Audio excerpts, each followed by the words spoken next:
we're doing a mini-series here on kind of principles of Resonate. And we're doing this deliberately at the very start of the year, because as this year goes on, and we don't know what this year will hold, certainly didn't know what 2024 would hold, or 2023 before that, just about knew about 2022, but we start the year by kind of remembering why we're here, what are we doing, and particularly for Resonate, what is different about Resonate from other churches, why does Resonate exist, and that's why we're doing this kind of mini-series at the start of January as the year commences. And it's nothing to do with being disorganised and forgetting to book in extra preachers and stuff. It's nothing to do with that at all. So today we're going to be thinking about this theme of openness particularly, and the other themes we'll be exploring in the next few weeks throughout January. But openness, I think, is the most important principle of Resonate. And I'll explain what exactly we mean by openness here. What we mean by that is not kind of necessarily really open-mindedness about stuff, although that's really helpful. What it means is being open to God, being open to the Holy Spirit, and ready to respond to how God is leading us. It's really important that we do that as individuals, but also as church collectively, thinking about how God is leading us and having that trust in Him that He's going to guide us. And so not being so, not holding things tightly, thinking this is how I want to live my life, or this is how we expect church to be, or anything like that. But saying, God, you're more important than my own opinions, my own perspectives on things.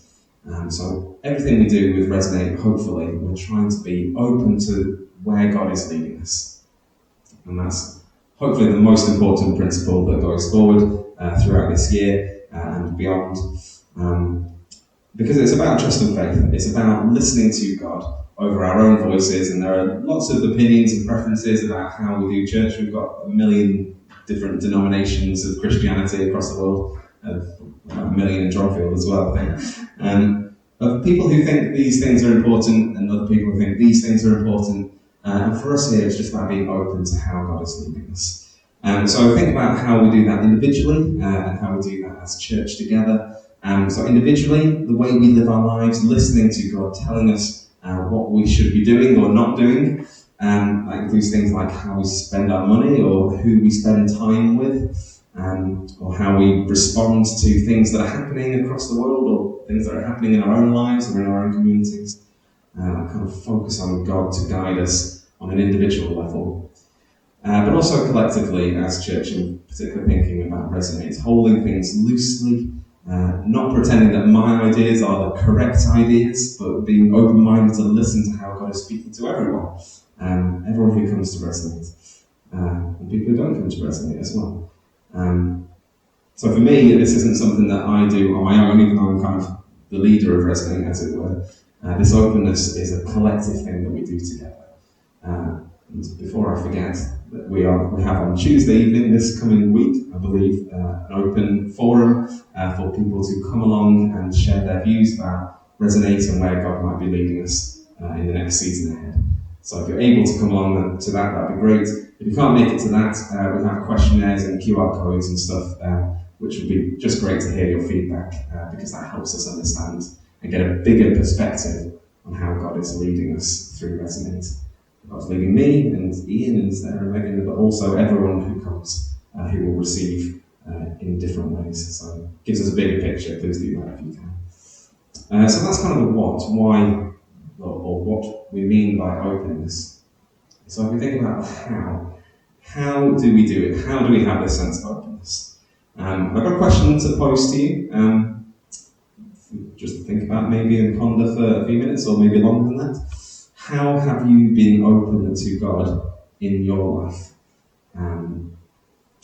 So think about that on an individual level maybe, or with family, or with circumstances, and I'll talk a little bit about Resonate as we ponder that.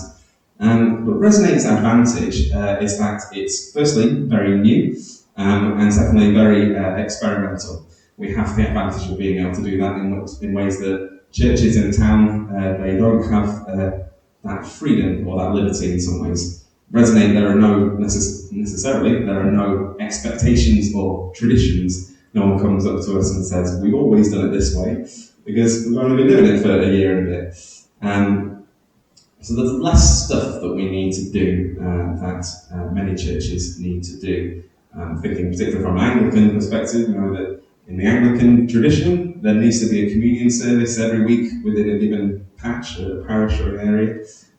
We have the freedom that we don't have to jump through those hoops, but there are other things that perhaps our openness to God might lead us down different paths. I don't know if I'm making sense here, but things like kids' work and that kind of stuff, other things that we need to be thinking about, but we don't have to worry about those kind of traditional elements. I'm getting a few nods, that's good. So particularly in two aspects, thinking about Resonate and how we remain open to God. Firstly, during our services, our gatherings like this, I often say just go with the flow. So we might spend more time chatting or praying or worshipping or in silence, or we might spend less time. We kind of go with the flow a little bit, don't we? When we do songs, for example, usually we do the song and then there's a bit of a gap to see where is God leading us here? What are you doing, God? Should we do a bit more of that song? Should we have a kind of an open time of prayer? Should we go to the next song? Whatever it is. That sense of going with the flow. That's why we always say, stand up if you'd like to, sit down if you'd like to, just go with the flow. Because sometimes you feel like in a particular song, I want to sit down and reflect on what God is telling me in this moment. And other times you might want to stand up and lift your hands and do all that stuff. So during our services and during the gatherings, we're also open-minded when people are sharing about different topics. And the last year has been great. We've had a whole range of different people talking about all sorts of stuff. Some really kind of biblical things and some kind of creative and a bit crazy maybe even. I won't name any in particular, but really, really good stuff. And so having that open-mindedness, how is God speaking to me through this topic? And it might be a topic that I've never considered before, never thought about, but God is speaking to me through this. And if he's not speaking to me through this, then maybe he's speaking to someone else in the room. God might be moving for other people, even if we don't agree with what's being said or understand what's being said. God is moving and God is always speaking. That's what I believe in. And secondly, so Resonate long term, we think about how God is leading us. So we're not fixed in the way we do things every single week, but Resonate has changed quite a lot since it started, a year and a bit ago, year and a half ago maybe. The key principles are still retained, but we have a different congregation demographic than we expected or than we first had when we very first started. Perhaps different leadership team than we were expecting. Made different denominations and all that stuff, which is fantastic. The kids' work that we've started doing recently in the last few months, something that we adapted to when we found that actually that's something that would be really useful here. Prayer ministry has changed in different ways. All this kind of stuff that we're not trying to be rigid in this is how we do stuff, because God is changing, God is moving, and we are trying to keep open to how God is doing that and focusing on the way God is leading us. So that question then, how have you been open to God in your life? I've already prepped Sarah, or I've asked Sarah if she would share a little bit of her story. Are you still willing to do that? Being open to God? Yeah, so Elliot asked me just to share a little bit about our journey to Johnfield. So I don't know you, so you don't know me, since this is the first time you've heard it, it's great. So Ian and I were in Bristol when he was doing his training. It must be about 12, 14 years ago, 12 years, something like that, anyway. And we were coming to the place of knowing that we needed to move on, we needed to find a curacy training post. And I didn't want to go to the north, I'm from the south, and as a child, and all the way through, we're told that it's grim in the north. And it's not grim, it's beautiful, it's summer. But anyway, so we didn't want to go to the north, it was a long way from my family. There was no real reason, but I just didn't want to go to the north. And I remember we came up here in October, and it was a beautiful sunny day. And at the time we had primary school age children, we came up in half term. And we drove around and there was nobody around, was there? And we wondered, where this place that we feel that we should be coming to? And I wasn't certain at all. And then we drove out to a place not far away in Haversage and looked over the Peak District. And I spent a few moments just praying, and I think that's probably the first, maybe even the last time that I've heard God speak really clearly and saying, this is the place, you just can't see it yet. And I actually had to go with that. There were a few other things that cropped up. I'd gone on a retreat with some girlfriends, and no one had ever heard of Johnfield. It was in the middle of nowhere. And in the car of 5 of us, at least 4 people had heard of Johnfield before, had connections to Johnfield through mission or one reason or another. And so it was just a combination of little things that brought us up here. And even though we weren't certain of it, we came because we felt it was the thing that God called us to do. And actually coming here was probably the best thing that we could ever have done. It was such a healing place for us. We were welcomed into a wonderful church family, an intergenerational family.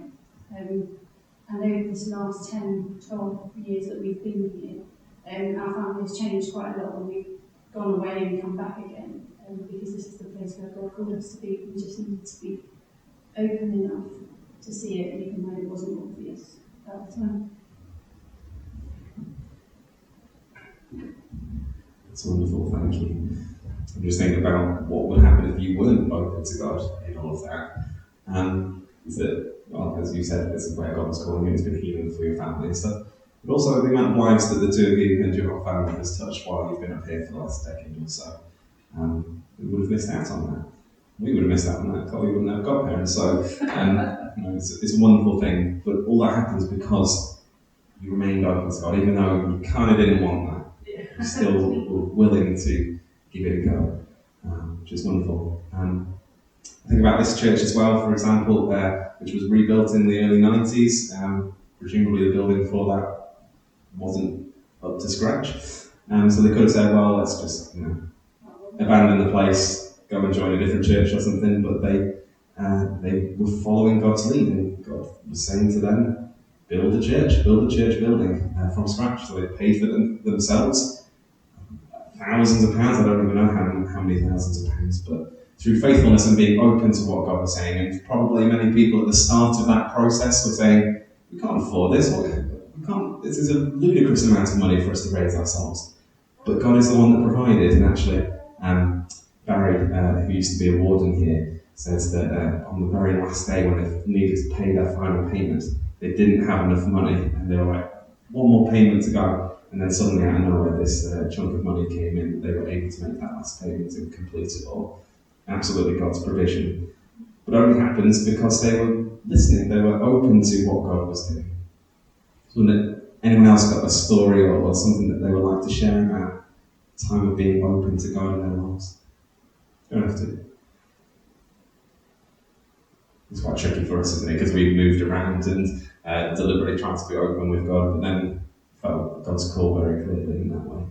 And that happens to each of us, whether you're ordained as a vicar or a priest or whatever you get, whatever happens in your life, remaining open to how God is speaking to us in that moment. What's going on in the world? My mum does missionary stuff, for example, because she saw the news one day, and it was the tsunami in Sri Lanka that had its 20th anniversary, just this Christmas gone. And she was open to God, and God led her out there, and she's touched the lives of so many people. It all happens because we are open to God. So final thing then, why is it important? Well, firstly, because Jesus teaches us that in order to be a follower of him, a true disciple, it means laying down everything and following him. Lots of examples in the Gospels of, for example, when he calls his first disciples who were fishing out on the lake, and a couple of them with their father, and Jesus said, follow me. And they dropped their nets there and then, and they followed Jesus. And people came up to him and said, oh, Jesus, I want to follow you, but I need to do this and that and the other. And Jesus said, let the dead bury the dead. The rich young ruler who came up to him and said, Jesus, I want to follow you, I want to have eternal life and all that stuff, how do I do it? Jesus says, keep the commandments. And he said, yeah, I've done all that. Jesus says, well, actually, what you need to do is to sell everything you've got. And the guy's pride was too big. He couldn't do that. So he turned away and he was saddened by it. Jesus' call to follow requires everything that we are. But Jesus is the one who leads us to fullness of life, to freedom and to flourishing. Times in the Old Testament as well, people like Noah and Abraham and Moses and Gideon and Ruth and Elijah and Esther and Job and Amos and Hosea and eventually Jonah and loads of other people. People who didn't really want to follow God. They thought, well, I quite like doing this over here. But actually people who trusted in him were open to what God was doing, even if it seemed crazy to them at the time. Someone's saying to Noah, go and build a massive boat in the middle of the land. And he's like, what? But because he was open to God, he did it. But there's one quick example that I want to give, which is Paul in the book of Acts, when he goes around different places across the Roman Empire, preaching the good news of Jesus.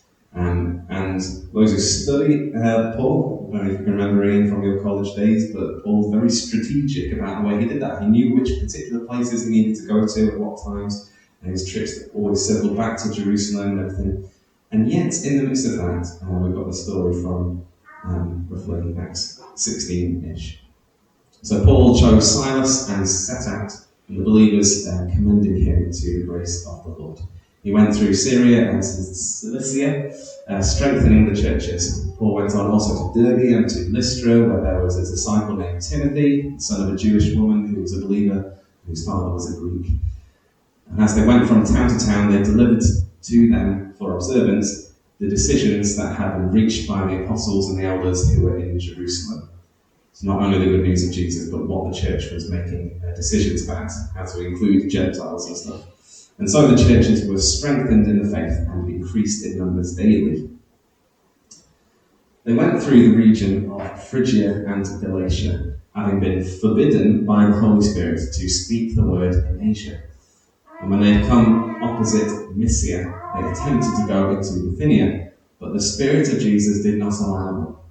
So, passing by Mysia, they went down to Troas. During the night, Paul had a vision. There stood a man of Macedonia pleading with him, saying, "Come over to Macedonia and help us."